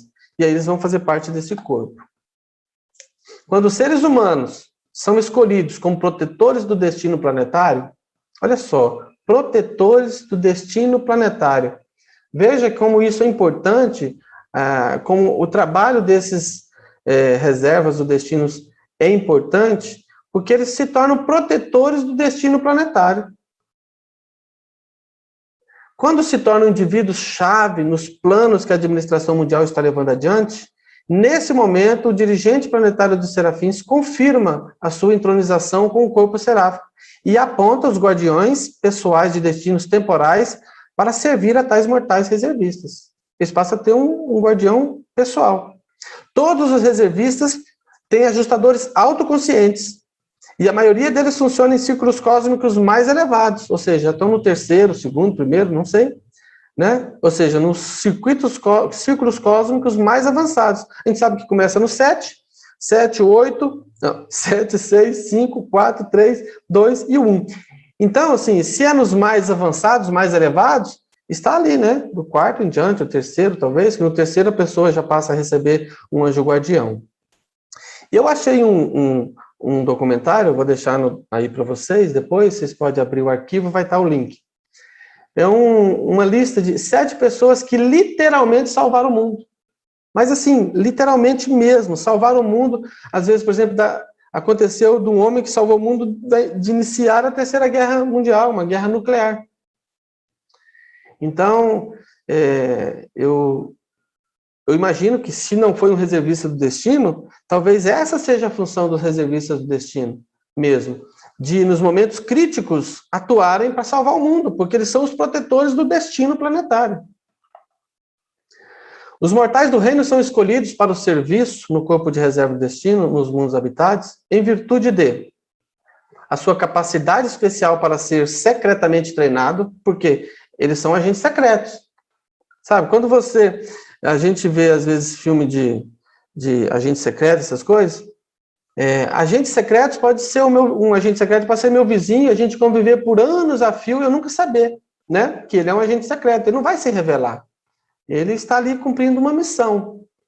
Então, primeiro que a maioria dos reservas do destino, eles são inconscientes de que são reservas do destino, eles não têm essa noção. O livro diz que menos de 20 são conscientes de que são reservas do destino.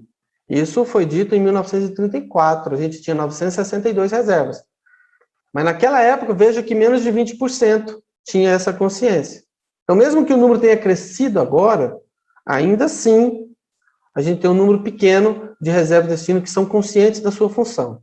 Então, uma das coisas que eles precisam ter, eles têm que ter capacidade especial para ser secretamente treinado para inúmeras missões possíveis de emergência na conduta de várias atividades dos assuntos do mundo. Segundo, dedicação com plenitude de coração a alguma causa especial, seja social, econômica, política, espiritual ou outras. E tendem acréscimo disposição de servir sem reconhecimento, sem recompensas humanas. Esse é o perfil de um reservista do destino. Além disso, deve ter posse de um ajustador do pensamento com extraordinária versatilidade, com provável experiência anterior a essa de Urante, de enfrentar as dificuldades planetárias e de lutar com situações de emergência iminente no mundo. Cada divisão do serviço celeste planetário tem direito a um corpo de ligação, constituído desses mortais do destino. O que está dizendo aqui? Lembra dos 12 ministérios de anjos? Os 12 corpos de anjos, que cada um tem uma pasta, uma pauta? Pois é, cada um daqueles grupos, de acordo com a necessidade deles, de acordo com a pasta deles, escolhe os seus reservistas do destino. Então, nós temos 12 grupos que formam os reservistas do destino. Por isso, são 12 corpos de reserva do destino. Os mundos habitados médios empregam 70 corpos de reservistas, mas em Urante existem 12 corpos de reservas do destino. Um para cada um dos grupos de anjos, né? Que são os grupos planetários de supervisão seráfica. Os 12 grupos de reservistas do destino de Urântia são compostos de habitantes mortais da esfera, são seres humanos mortais como nós, como eu, você, de carne e osso, e que foram treinados para inúmeras posições cruciais na Terra e são mantidos em prontidão. Muitas vezes não estão despertos, nem sabem disso, que foram treinados, provavelmente, né, dormindo, atuação do ajustador do pensamento, colocado em situações no dia a dia para que ele se prontifique em caso de necessidade, né? Então, são mantidos em prontidão para atuar em possíveis emergências planetárias. Esse corpo combinado consiste atualmente de 962 pessoas.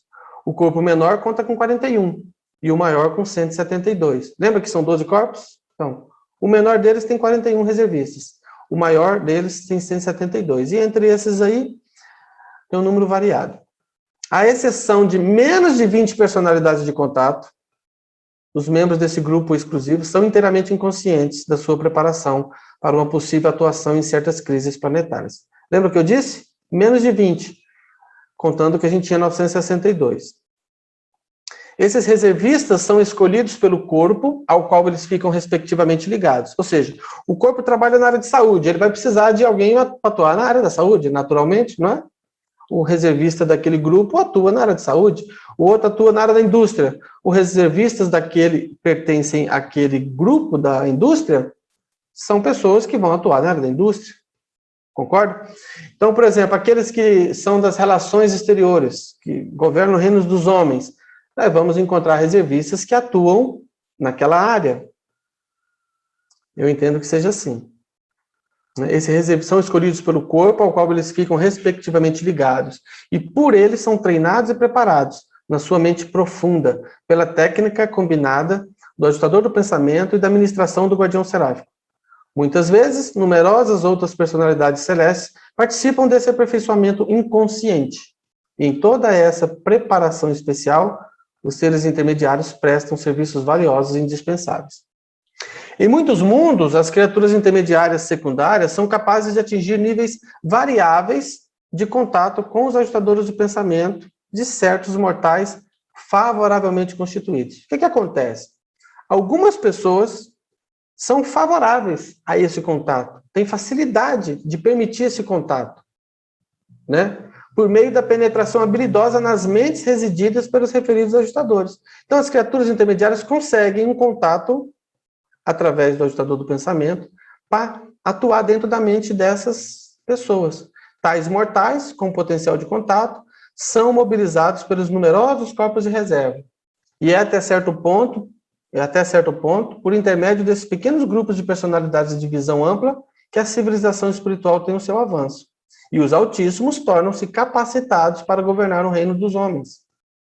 Os homens e as mulheres desses corpos de reserva do destino têm, pois, vários graus de contato com seus ajustadores, por meio da ministração intercedente das criaturas intermediárias. Mas tais mortais são pouco conhecidos dos seus companheiros. Não são pessoas famosas, não são pessoas que aparecem na televisão, entendeu? Exceto nessas raras emergências sociais e exigências espirituais, essas personalidades vivem suas vidas normais, né?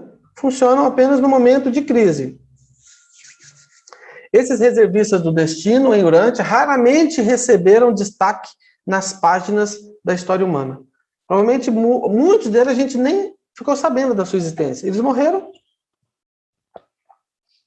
muitas vezes sem nem ser utilizado. Foram treinados para uma eventualidade, de repente essa eventualidade não ocorreu, e eles nem foram utilizados. Mas esse treinamento, né, vai seguir com essas personalidades para sempre. Os reservistas atuam inconscientemente como conservadores da informação planetária essencial.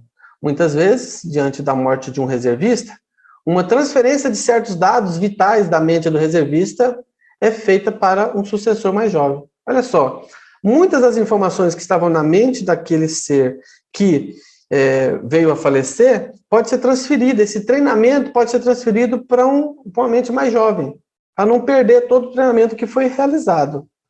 Isso acontece através da ligação dos dois ajustadores do pensamento. O ajustador do pensamento do falecido, do que faleceu, transmite essa informação para o ajustador do pensamento do jovem, que vai dar continuidade.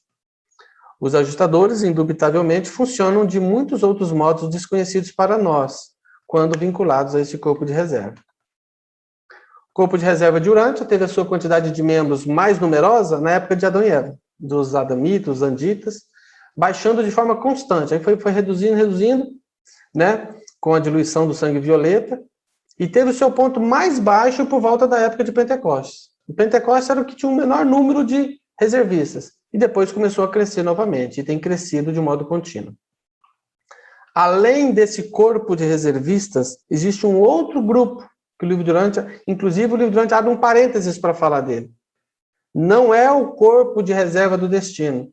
Ele diz assim, o corpo cósmico de reserva de cidadãos conscientes do universo, não são os cidadãos reservas do destino, são os cidadãos conscientes do universo. Em Urântia, conta atualmente com mais de 1000 mortais, cujo discernimento interno de cidadania cósmica transcende em muito a esfera do seu âmbito terrestre. Que grupo é esse? Esse é o grupo daquelas pessoas que não estão presas aos conceitos dessa vida terrena. Eles têm consciência total da vida cósmica, da nossa condição como seres pertencentes a um reino espiritual muito maior. Que eles não estão presos a só isso. Assim, a vida é isso, nascer, crescer, né, reproduzir e morrer. Não. Essas pessoas são conscientes do universo.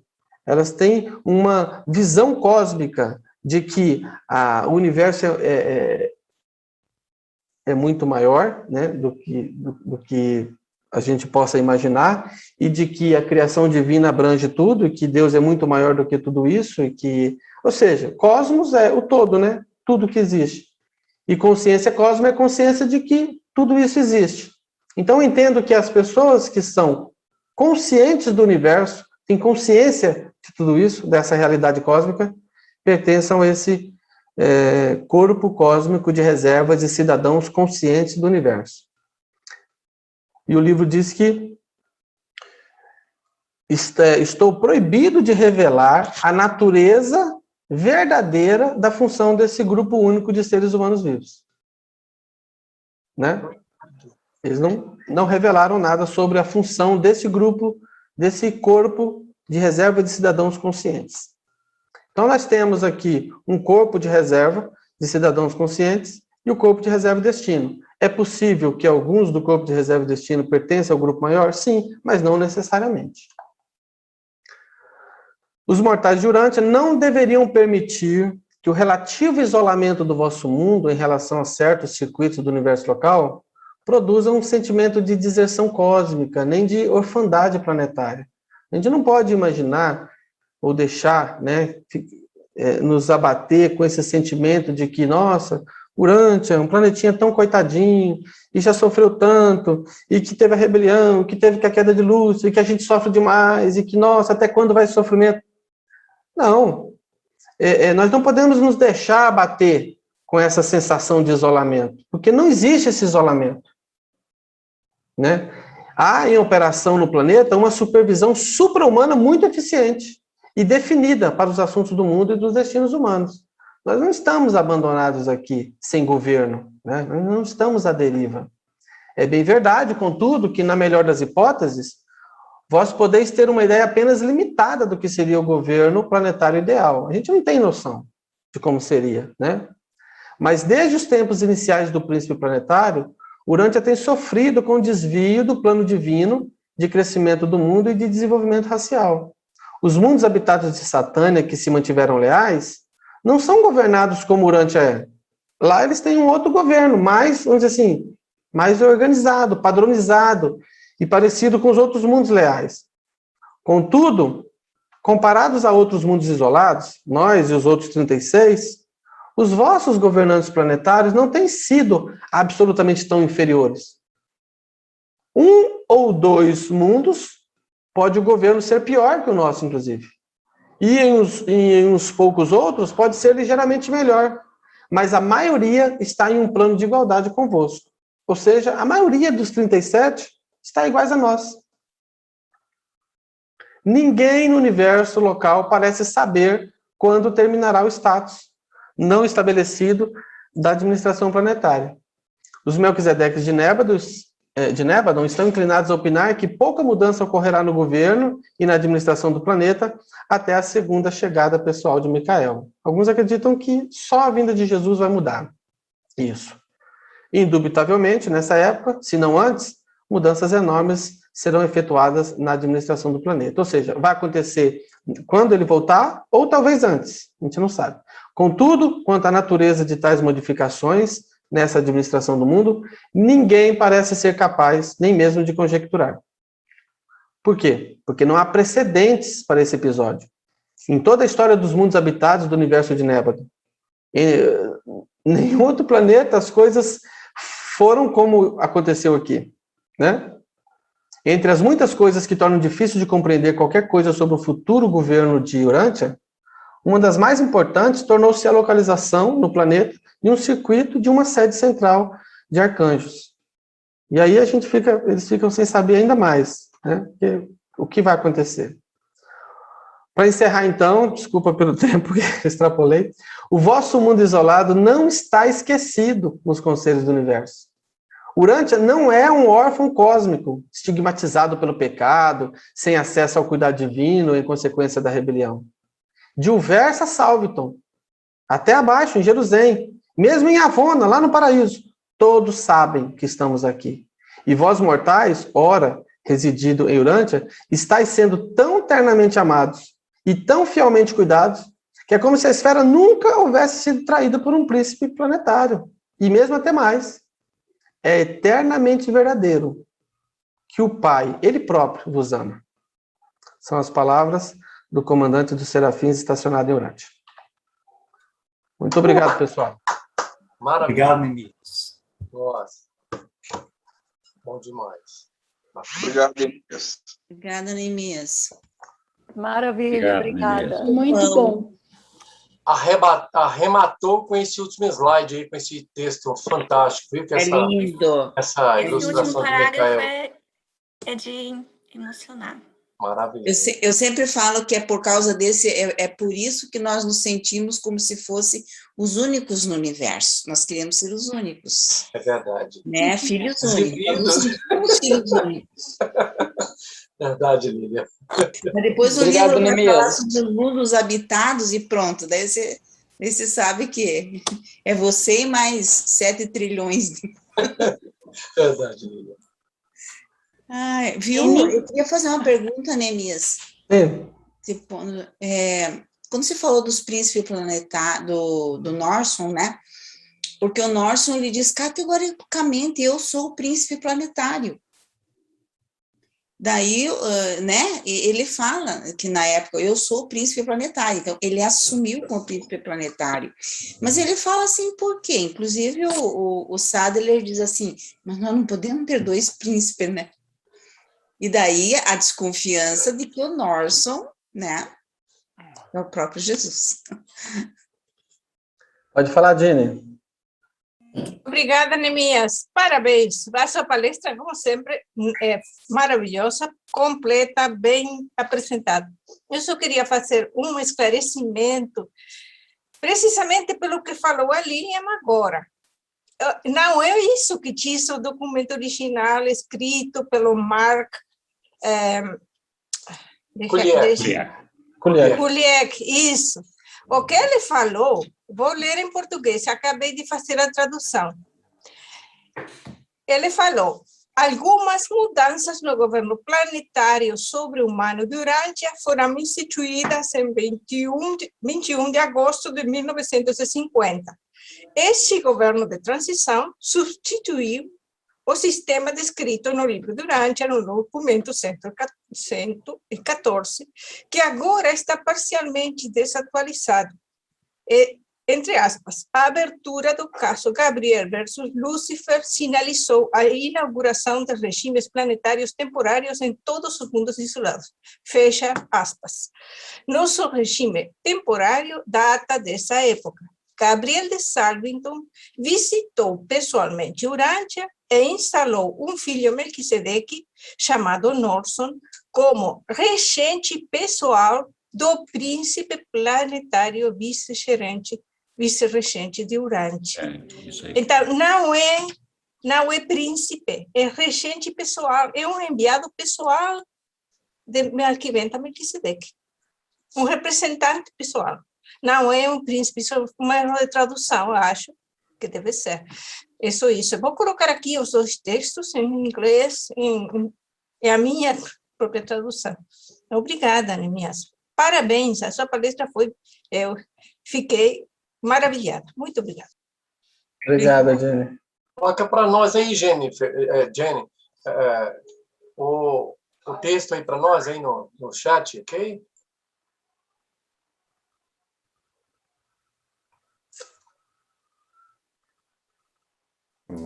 É que quem fez esse comentário foi na ocasião do depoimento da... Como é que é o nome que tem aquela... Caroline. Não, Da isso é... Caroline, da Kendall, né? Ela mesma que comentou que o Sadler tinha feito esse comentário na época que ela esteve presente, né? Provavelmente, se o Norson veio em nome do príncipe, representando o príncipe regente, o vice-regente, né, ele pode falar em nome de Melquiventa, né? Talvez representando o príncipe regente. Mas eu quero que fique claro que todas aquelas coisas que eu coloquei como considerações pessoais é só uma conjectura, é só um exercício de imaginação, né? Eu quis deixar bem claro o que estava no livro, separado daquilo que eu expressei como imaginação.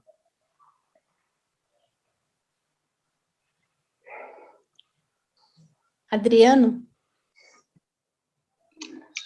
Obrigado, Neemias, parabéns, adorei a palestra, achei muito legal. Obrigado. Aprendi bastante. Eu queria relembrar aqui aquela parte que você fala sobre o Altíssimo que está residente aqui, e quando você falou assim que ele interfere em assuntos importantes do mundo, né?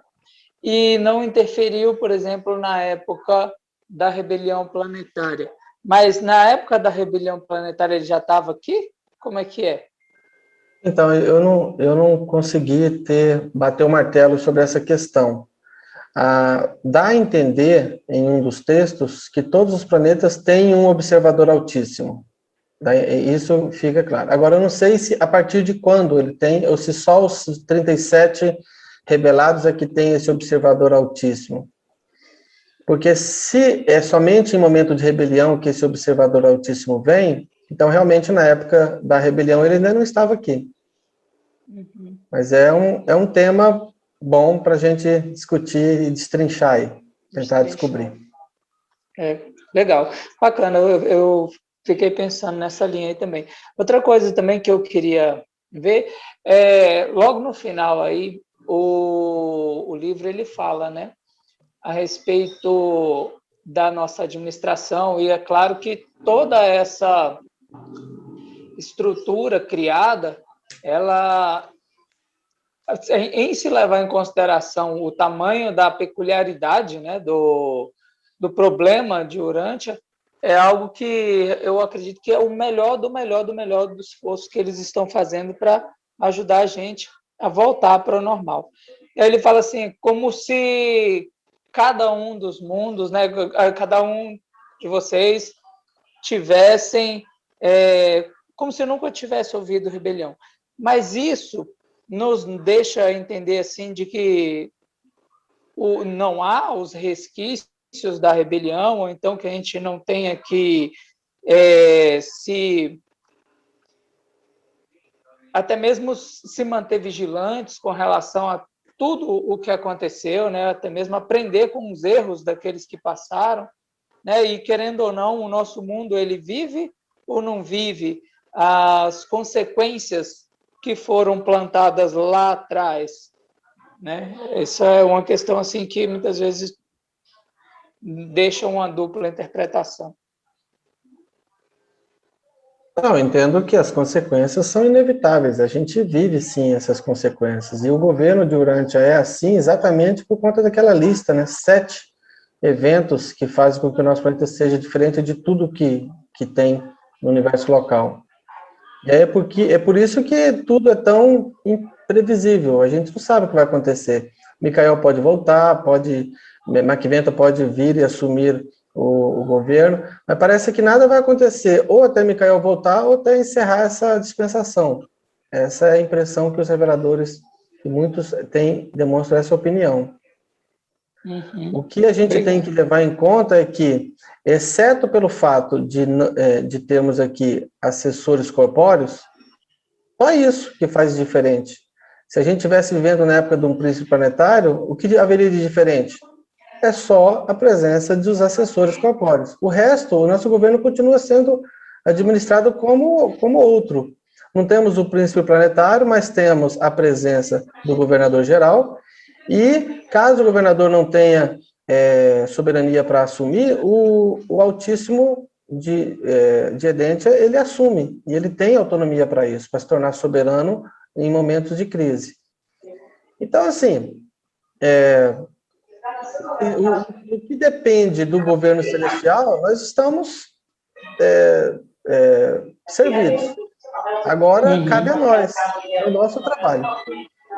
Essa questão de cabe assim, a nós, isso é individual, né? Assim, tudo isso é para garantir ao indivíduo, né? Porque como sociedade, ou então aquele desenvolvimento em massa, já é mais complicado, né? Para nós, como vivendo aqui dentro desse baralho todo embaralhado, né? Dentro desse jogo todo embaralhado, aí fica complicado. Mas, como indivíduos, cada um pode tomar as suas decisões e direções e vai ter ali o seu ingresso garantido, né? Nós temos duas esferas evolutivas acontecendo ao mesmo tempo. A individual, que é a evolução humana da pessoa em relação ao universo, né? E aí ela pode galgar os 7 ciclos dela totais, não há interferência externa que impeça isso, né? Só depende dela e do ajustador. Então a evolução individual, ela continua normal, numa boa. Independente de qualquer planeta que a gente estivesse vivendo, essa evolução individual não está sofrendo interferência. Agora, a evolução global do planeta, isso sofreu interferência, porque nós tivemos esses percalços administrativos aí, com a queda de Lúcifer, com a queda de Caligacha, com a queda de Adão e Eva. Então, foram governantes que caíram, que prejudicaram a evolução global. Isso está atrasado, mas nada impede que cada pessoa individualmente faça o seu caminho. Mesmo se a gente tivesse nascido num planeta perfeito, a gente ia lidar com todos os percalços, com a vida humana, com o trabalho, com o estudo, com o lazer, relacionamento entre pessoas, com a família, com o vizinho, né? Todas essas instituições humanas, elas existiriam mesmo num planeta não revelado, e a gente teria que lidar com tudo isso. Faz parte do caminho, faz parte do crescimento de todo indivíduo. Então, nada mudou nesse aspecto. Todos nós estamos evoluindo individualmente. Agora, o que a gente espera é que o mundo melhore, para que a gente não tenha que lidar com algumas coisas absurdas, algumas coisas que a gente lida com criminalidade, com violência, com corrupção, né, com doenças, com deficiências. Essas coisas é que a gente busca melhorar o mundo para que as pessoas sofram menos, né? Uma das coisas que eu enfatizei num último encontro que a gente teve, numa palestra, até mesmo que a Dini participou também, foi que a questão do planeta ele está fora, né, assim, como o próprio revelador citou aí, fora do compasso de evolução normal, né? E essa questão dessa falta, né, parece que inverteu, assim, paradoxalmente, a forma como o ser humano ele visualiza uma coisa, né? Eu até ilustrei nessa apresentação, o ser humano, ele, num planeta normal, que tenha o desenvolvimento, né, se fosse comparável com o nosso, né, e tivesse tido esse desenvolvimento normal, as pessoas olhavam para cima, enquanto o que aconteceu conosco faz com que a gente olhe para baixo, né? Só para ilustrar uma forma paradoxal de como nós estamos hoje. De maneira que a gente evolui na tentativa de nos tornarmos cada vez mais desenvolvidos, mas de uma maneira egoísta, e não de uma maneira altruísta e de uma maneira idealista, como o livro fala. Aí, quando a pessoa ela se descobre como sendo uma pessoa capaz de participar dessa outra perspectiva, ela tem um caminho todo a percorrer, do ponto onde ela está até onde ela vai se desenvolver, né? Bom, isso também é a minha forma de entender alguns textos aí. Mas, de qualquer forma, obrigado aí, Neemias, pela apresentação, foi muito legal. Valeu. Valeu. Pode falar, Júnior. Parabéns, Neemias, como sempre, boas palestras. Minha dúvida é o seguinte, não lembro de ter lido essa parte, se é que tem, né? Qual seria, no caso dessas interferências do supervisor ou do governante, qual seria o nível de interferência que poderia vir deles?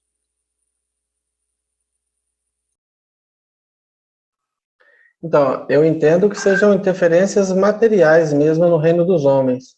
Nós temos vários exemplos de eventos que poderiam colocar a humanidade em risco, como guerra nuclear, como coisas desse tipo, e alguma coisa aconteceu e não aconteceu, e a guerra não se iniciou.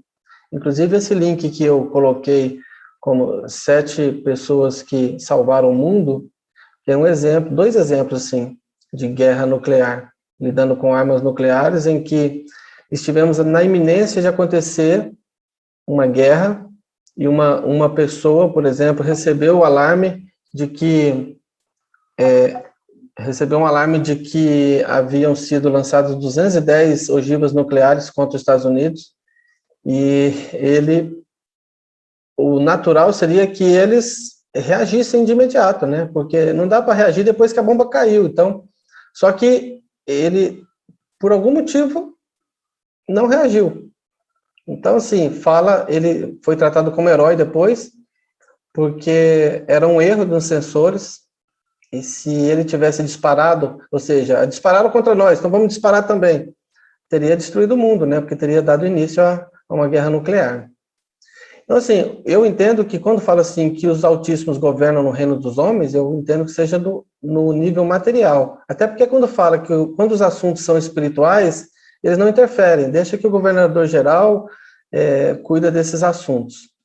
Mas para salvar a humanidade, para manter o destino da humanidade, eles interferem. E é para isso que existem os reservas do destino, para proteger o destino da humanidade, do planeta. Eu entendo que seja assim. Se deixar por nossa conta tudo, né? Logo a gente bota fogo nesse mundinho. Bom, pessoal, eu peço desculpas, eu vou precisar sair. Eu vou deixar aí com a Sueli para ela fazer o sorteio, porque eu vou precisar sair agora às 10 horas. Eu acabei me atrasando um pouco para a palestra. Eu agradeço a atenção de todos aí, a presença de vocês. E a gente se encontra na próxima. Fica com Deus. Parabéns, Neemias. Estava ótimo. Muito bom. Como sempre. Tchau, pessoal. Tchau. Valeu, Neemias. Então, pessoal, vamos fazer o nosso sorteio. Saiu alguma pessoa, eu acho que foi o Hudson, porque eu já tinha feito a listinha aqui. Mas então, se a gente sortear alguém que não está na sala agora, a gente refaz o sorteio, tá bom? Vocês estão vendo a tela? Não. Não, porque eu não compartilhei ainda. O povo está saindo. Eu vou fazer o sorteio que tem gente saindo já, então. Então, Tânia Xavier. A Tânia está na sala? Eu ganhei? Você ganhou, Tânia. Parabéns. Maravilha! Muito legal, parabéns. Parabéns, Tânia. Deixa eu só interromper aqui. Parabéns, Tânia. Parabéns. Depois você só manda no privado para mim, no WhatsApp, o endereço para a gente poder encaminhar para vocês, tá bom? Ah, que bom. Obrigada. Tá bom. Então, é isso, pessoal. Muito legal essa aula de Parabéns. hoje do Neemias. Eu adorei. No final, ele nem contou quem daqui que era o reserva do destino, né? A gente que vai ter que pensar um pouquinho. E a próxima aula, na semana que vem, na quarta-feira, a gente espera todos vocês novamente, tá bom? Muito bom estar com vocês. Um beijo grande. Tchau. Tchau, pessoal. Boa noite. Obrigada. Boa noite. Um abraço a todos. Um abraço a todos. Boa noite. Boa noite. Boa noite. Boa noite a todos. Boa noite, Ricardo. Até a próxima. Boa noite, Dini, Paulo, Bernadette, Jorge, Neemias. Boa noite, Vamos lá. boa noite. Beijo Espírito para Santo, todos. boa noite, fique com Deus, todos aí. Amém. Tá para todos. Obrigada. Boa noite a todos. Obrigada. Boa noite, Jenny. Obrigada pela participação.